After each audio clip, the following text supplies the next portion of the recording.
श्री गुरु भक्ति योग।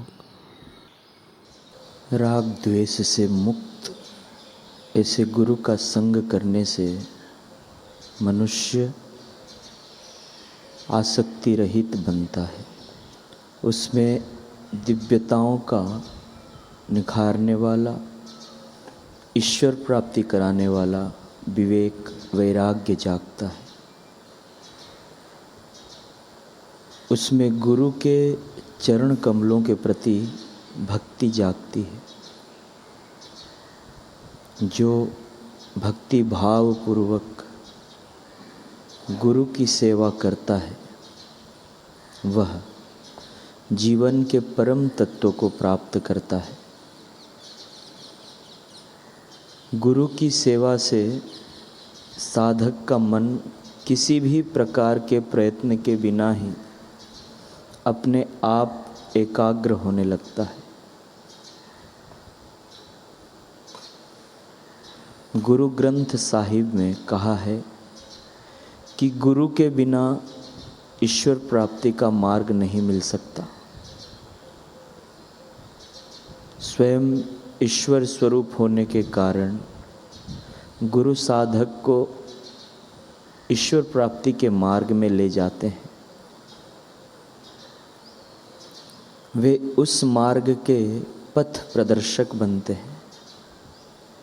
गुरु ही शिष्य को ऐसा अनुभव करा सकते हैं कि वह स्वयं ही ईश्वर है।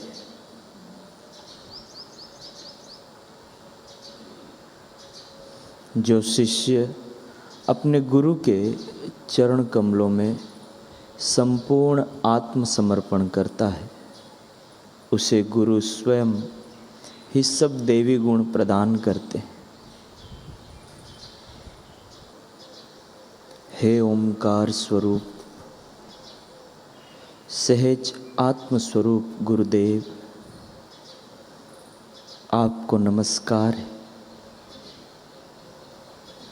आप विश्वात्मा होते हुए चतुर्भुज हो, अष्टभुज भी आप ही हो और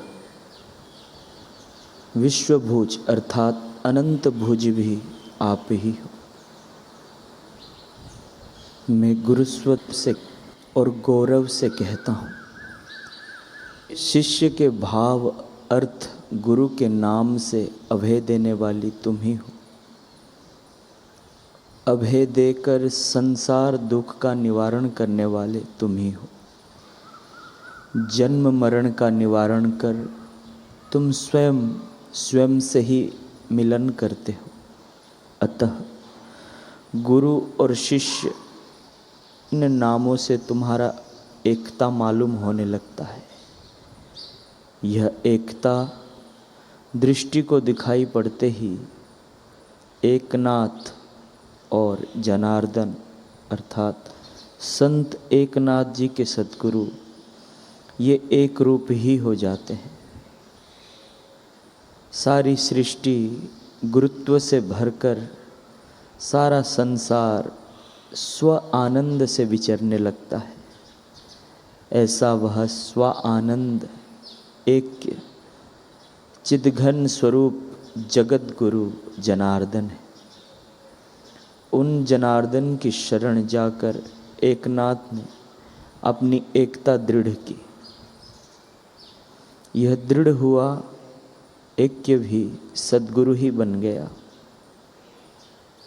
तब एकनाथ और जनार्दन एक हो जाने के कारण मैंपन तूपन समाप्त हो गया।